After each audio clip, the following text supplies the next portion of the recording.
E aí, pessoal, que saudade de vocês. Espero que estejam com saudade de mim também, mas tudo bem. Bom, pessoal, vamos dar continuidade aqui às nossas aulas sobre causas, consequências e mitigações do aquecimento global. Lembrando que a gente ainda está no primeiro no assunto aquecimento global e eu estou me demorando muito nele, ou seja, eu estou produzindo muitos vídeos sobre ele. Porque, primeiro, eu não quero que vocês sobrecarreguem. Então, estou fazendo vídeos curtos de 15 minutos, de 20 minutos no máximo. Né? E eu não posso deixar de falar sobre alguns temas que são aí essenciais, né, para a gente entender um pouquinho mais sobre essa questão do aquecimento global, das mudanças climáticas e por que que, primeiro, isso é um tema extremamente importante dentro das ciências naturais, dentro da geografia, das ciências ambientais, e ele é bastante polêmico, tá, pessoal? Porque tem pessoas que dizem que é besteira, é só uma ideia, é coisa de ecologista, de ambientalista, e tem outros que levam muito a sério, modificam sistemas produtivos inteiros em prol, né, da qualidade do ambiente, da preservação e principalmente do equilíbrio com relação ou pelo menos diminuir bastante, né, os impactos causados pelo aquecimento global. Então vamos lá, né, pessoal? Só deixar aqui. Bom, embora o clima, né, ele tenha apresentado aí diversas mudanças ao longo da história do planeta, em todas as escalas de tempo, ou seja, o que é que eu falo? Em todas as escalas de tempo. Existem escalas de tempo? Sim, existem. Se a gente colocar a escala de tempo geológica, onde a gente vai perceber as mudanças, as características do planeta, pela mudança, né, pelo tempo de uma rocha, de um determinado grupo de rochas, a gente vai ver que o tempo ele passa bem mais lento. 1000 anos para uma rocha, né, uma montanha, pode ser pouco tempo, né? Então, diferente para um ser humano, que aí a gente conta por gerações. Então, quando a gente olha a escala de tempo geológica, a gente não pode comparar essa escala de tempo com a escala de tempo humana, a qual a gente conta por gerações. Uma geração humana deve ir a seus 70, 80 anos em média. Isso sendo bem positivo, tá, pessoal? Então, a escala de tempo, ela, ela, ela é determinante para a gente entender um pouquinho sobre essa questão das mudanças climáticas aí a partir da dinâmica do próprio planeta, das próprias configurações aí do nosso planeta. Bom, aqui ele coloca uma estimativa, só para a gente entender qual a importância desse tema, seguinte estimativa, que em 2005, presta atenção, isso a gente começa a analisar, a calcular, a acompanhar a quantidade de poluentes na atmosfera a partir, se eu não me engano, é agora do século XX, né? Século XX, século XXI. Então aí a partir de 90 a gente começa realmente a acompanhar os impactos, né, o que tem causado esses problemas aí na camada de ozônio. Então em 2005, na atmosfera, né, em 2005 a gente vai perceber que o valor que ele é contabilizado por partes por milhão em volume, que é ppmv, tá? A gente vai dizer que esse valor ele excedeu e muito o que acontecia, né, o que aconteceu nos últimos 650 mil anos. Ou seja, em pouco tempo, ou basicamente só em um ano, a gente excedeu um valor, né, de quantidade de gases poluentes ou gases que podem afetar o equilíbrio térmico do planeta, né, em um curto período de tempo a gente extrapolou um valor que era estimado, né, nos últimos 6.500 anos. Desculpa, 650 mil anos. Tá? Então, que seria esse valor? Né? Um valor recorde que eles vão colocar aqui, que é de 379 partes por milhão em volume. Ou seja, a cada volume que a gente vai ter da atmosfera, então a gente vai pegar um por um, né? Volume é tridimensional, tá, pessoal? Altura, largura e profundidade. Então a gente vai ter como se fosse um cubo mesmo, né? Então, a cada um por um, a gente vai ter 379 partes por milhão. É muita coisa, pessoal. Em cada volume, né, que a gente vai ter na atmosfera. Isso é contabilizado um aumento de quase 100 ppmv desde a era pré-industrial. E aí eu queria fazer uma pausa para a gente entender o que é que ele está dizendo. Como assim, a era pré-industrial? Bom, pessoal, no início aí, século XIX, começa a explodir um negocinho chamado indústria. E ela vem justamente com um acréscimo aí do negocinho chamado manufatura. E aí a gente está falando das épocas da grande expansão marítima europeia, a gente está falando de uma época em que os recursos naturais são extremamente valorizados e explorados, principalmente por nações que detinham maior poder aquisitivo, como Portugal, Espanha, Inglaterra. Por que eles tinham tanto poder aquisitivo assim? Porque eles lideravam as missões, né, a expansão marítima europeia, a questão do comércio. Então isso era bem desenvolvido para eles e eles agregaram isso a seus países, às suas características, e para eles terem bastante recurso, eles começam assim a desenvolver primeiro o que a gente vai chamar de manufatura, ou seja, um produto que era feito por uma pessoa em um grande período de tempo, agora vai ser feita por várias pessoas em um período curto de tempo. Um exemplo, esse exemplo eu adoro dar esse exemplo. Imagine o seguinte, imagine um sapateiro, um cara que faz sapatos, ele leva uma semana para fazer um sapato. Então ele vai, mede o pé da pessoa que vai querer o sapato, ele vai comprar o couro, né?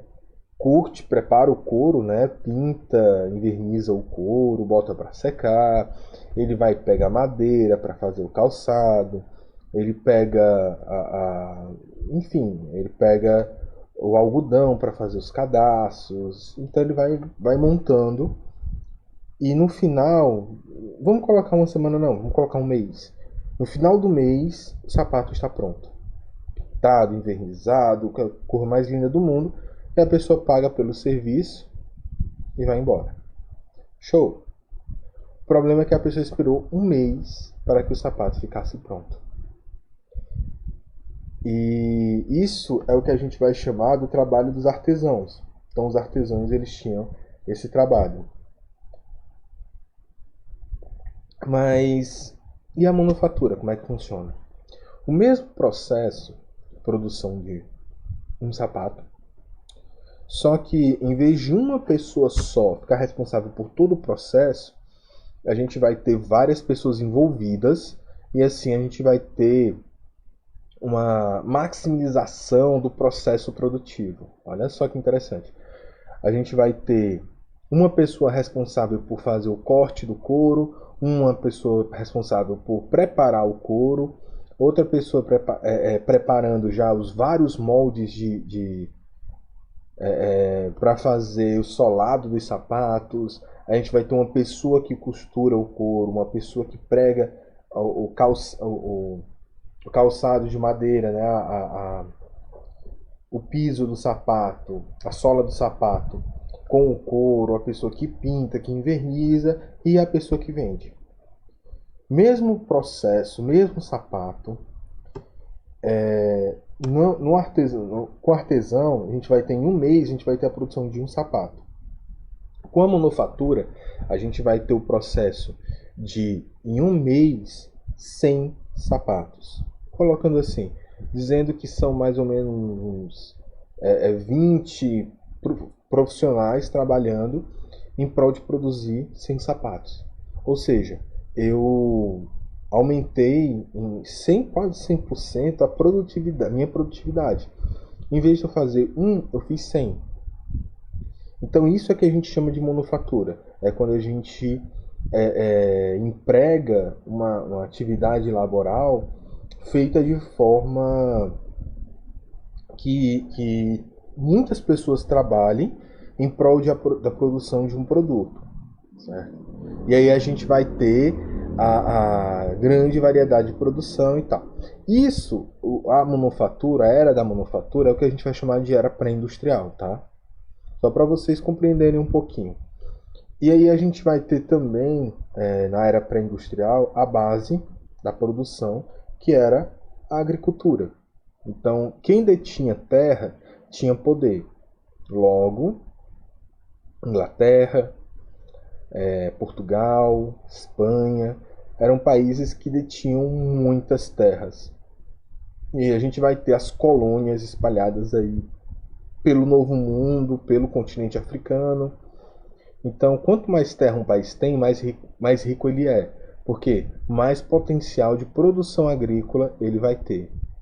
Pós esse período, a gente vai ter o início aí da propriamente dita Revolução Industrial, onde a gente vai ter aqui, ó, a produção, né, a alta produtividade, a utilização de máquinas, né? E aí a gente vai ter primeiro as máquinas a carvão e a vapor e posteriormente a utilização de combustíveis fósseis como o diesel, a gasolina, então combustíveis fósseis no geral, gás, né, para poder aquecer as fornalhas e assim a gente ter o início do processo produtivo. Todos esse aqui desse processo daqui da colheita, da pré-industrial para industrial, a gente vai ter a agregação aí da manufatura em 100%, tá, pessoal?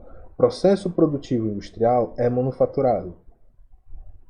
Então a gente vai ter pessoas especializadas em funções que sozinha ela não consegue concluir o trabalho inteiro. E aí a gente vê, por exemplo, em indústrias de tecido, tem uma pessoa que é responsável por cortar. Então ela corta os tecidos, corta tudo. Outra pessoa faz a costura reta. Outra pessoa faz a tintura. E aí vai. E no final você tem uma calça pronta. A pessoa que é responsável pelo corte, ela não sabe fazer todo o processo produtivo. Ela pode até conhecer, mas a especialidade dela é só em uma coisa. E aí, pode esse primeiro período da Revolução Industrial, nós temos o atual desenvolvimento da nossa Revolução Industrial atual. E aí a gente contabiliza em até 3 períodos da Revolução Industrial. Então a gente vai ter o período da manufatura e das primeiras máquinas, que é a primeira Revolução Industrial, também da exploração agrícola, a segunda Revolução Industrial, ela é voltada para os motores de combustão interna, então utilização de combustíveis fósseis como gasolina, óleo diesel, gás natural, e a terceira, que seria a Revolução Biotecnológica, onde a gente vai ter surgimento de medicamentos mais específicos, de tratamentos mais tecnológicos, e aí a gente vai ter e também até na produtividade agrícola, né? Quando a gente fala em biotecnologia, não é só medicamentos, mas também própria produção agrícola, alimentos transgênicos, produzir mais e menos espaço. Então isso é, é uma vantagem aí dessa terceira revolução industrial.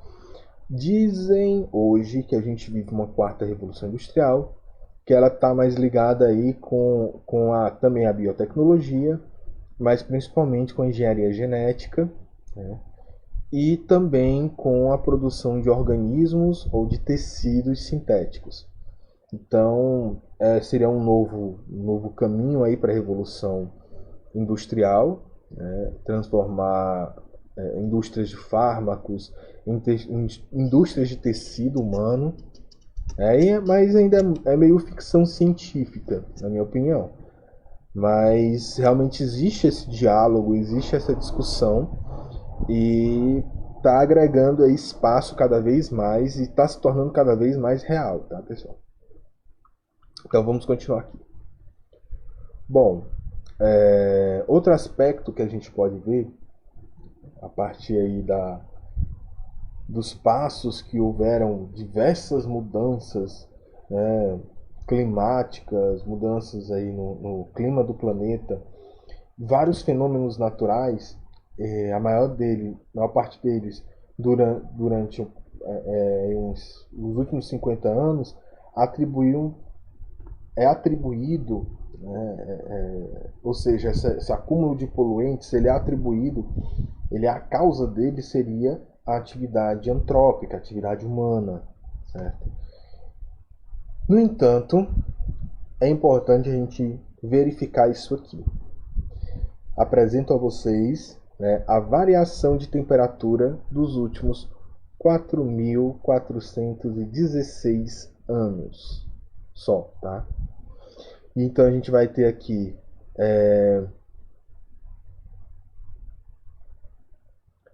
uma faixa aqui de 2.400 anos antes de Cristo, até mais ou menos, 200, 400 anos até o dia de hoje, tá?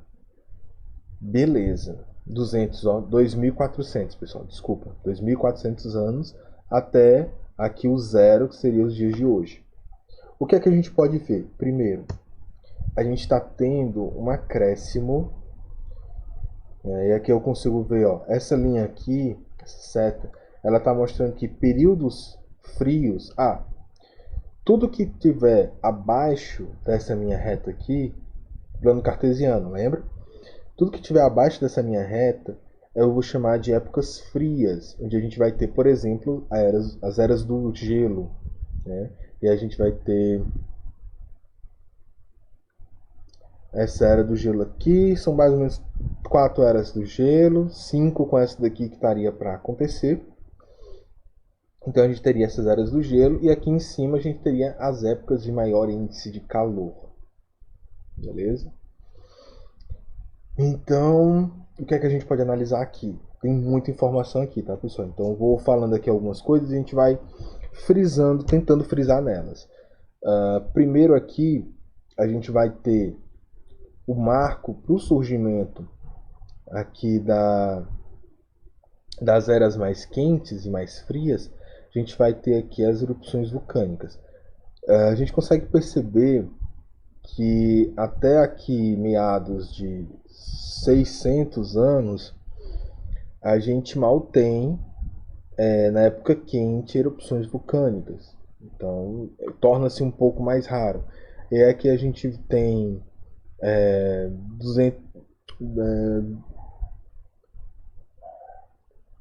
2.200 anos antes de Cristo, né, período quente. Aí a gente vai ter aqui o surgimento do homem, aí começa aqui os períodos mais quentes, períodos frios, né? A última era do gelo. Aí aqui a gente vai ter um período mais quente. Aqui a gente vai ter a época que o auge do Império Grego, né? A época mais fria, nascimento de Cristo aqui no zero. Aqui a gente vai ter a ascensão do Império Romano, que é quente, né? E aí aqui a gente tem algumas erupções vulcânicas. Esses pontos aqui são períodos a gente vai ter uma maior atividade vulcânica. Por que isso é importante? Pessoal, quando tem uma erupção vulcânica, é liberada uma grande quantidade de carbono, gás carbônico. E aí a gente vai ter também a liberação de outros gases, como enxofre. Teve agora algumas erupções vulcânicas, eu acho que foi na Indonésia, se eu não me engano, podem me corrigir se eu estiver errado, e a quantidade de fumaça que saiu dessa erupção, ela escureceu por um dia inteiro, né? Um dia não, acho que mais de um dia, ficou completamente escuro como se estivesse de noite. A grande quantidade de gás que foi lançado na atmosfera modificou totalmente o clima, certo? Então, se o nosso clima, a gente viu nas aulas anteriores, ele sofre uma influência direta da radiação, né, da iluminação solar, dessa energia que chega do Sol para a Terra, o que é que acontece se eu lançar uma grande quantidade de poluentes, ficar ali na crosta terrestre? O que é que vai acontecer, né? Então vai ter uma alteração climática, vai ficar mais frio, certo? Ou mais quente. Nesse caso, torna-se mais quente, certo? Todas as erupções vulcânicas aqui agregam uma qualidade de que a variação climática torna-se cada vez mais quente. Tá? E o que é que acontece? Pessoal, dessa linha para cá, aqui é a época negra, né? A Idade Média. Pronto. Da Idade Média para o resto do tempo, a gente vê que os períodos de calor e frio estão ficando mais curtinhos. Ou seja, eu consigo chegar a um período mais quente em pouco tempo. E aqui a gente vai ver que as curvas estão um pouco mais achatadas nesses dois aqui. E aqui ela está mais aguda, ela está mais pontuda. Ou seja, a temperatura está subindo muito rápido, em um curto período de tempo. Então, em poucos anos, a temperatura sobe bastante. E aqui a gente vai tendo cenários cada vez piores, em que eu chego em um pico de calor muito rapidamente. E também a parte mais fria também está sofrendo essa alteração. Então, de forma mais brutal, mais abrupta, mais abrupta, né? Mais impactante, vai acontecendo essa alteração climática. Então, as mudanças climáticas não necessariamente significa que tudo vai ficar quente, pessoal. Mas também pode significar frio. Por isso que a gente não diz aquecimento. Aqui ele não diz aquecimento global, isso em variação de temperatura. Mas, se a gente prestar atenção, se a temperatura aumenta muito, a condição de sobrevivência na Terra fica complicada. Então, se eu tenho períodos frios mais longos, bom, não é ruim. É ruim para a produtividade, né? Principalmente produtividade agrícola, que a gente é extremamente dependente dessa radiação solar, já que as plantas fazem fotossíntese, precisam de radiação solar. Se eu tenho períodos de inverno mais rigorosos, mais frios, eu vou ter um problema na minha produtividade. Até no humor das pessoas ele acaba sendo modificado por conta disso. E aqui a gente vai ver, essa foto aqui é só para mostrar para vocês o seguinte, pessoal.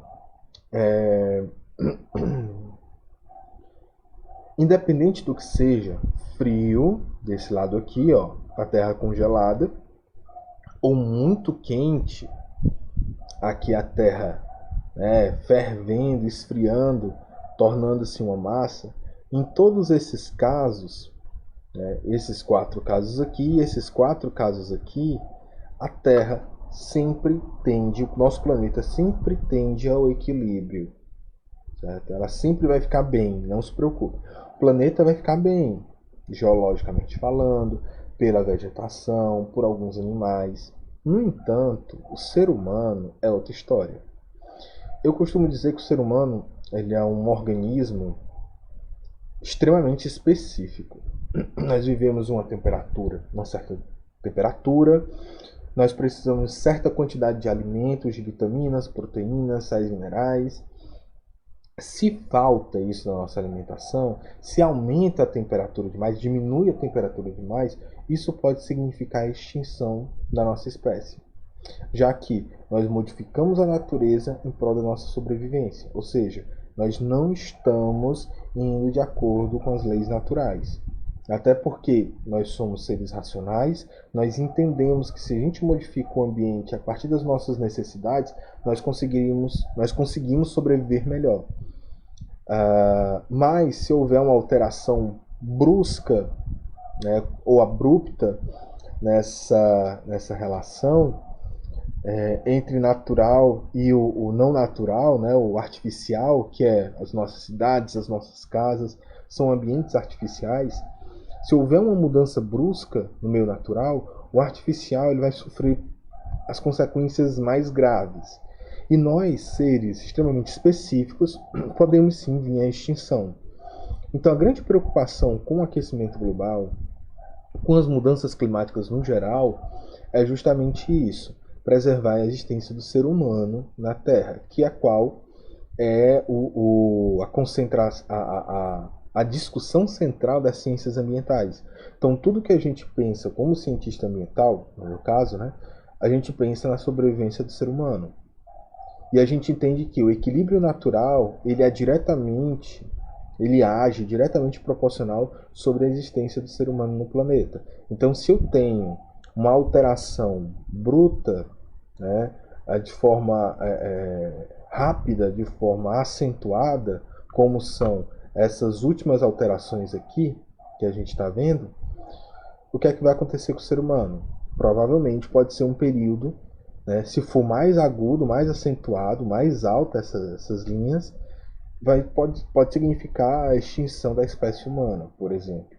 É meio assustador, meu filme de ação ou de ficção científica, mas é a nossa realidade, pessoal. Então, e aí a gente está vendo agora, né, tudo está acontecendo, que nós somos seres extremamente delicados, né? Um pequeno micro-organismo, um pequeno ser não, porque vírus não é ser, né? Mas um vírus minúsculo é capaz de causar tanto medo e de espalhar tanto caos aí no nosso planeta. Não no nosso país, mas todo o nosso planeta, né? E aí, pessoal, visto isso, eu tenho uma perguntinha para vocês, tá? Isso aqui é só com relação às evidências, né? Então a gente tem várias evidências. Eu mostrei aqui para vocês várias evidências com relação ao aquecimento global.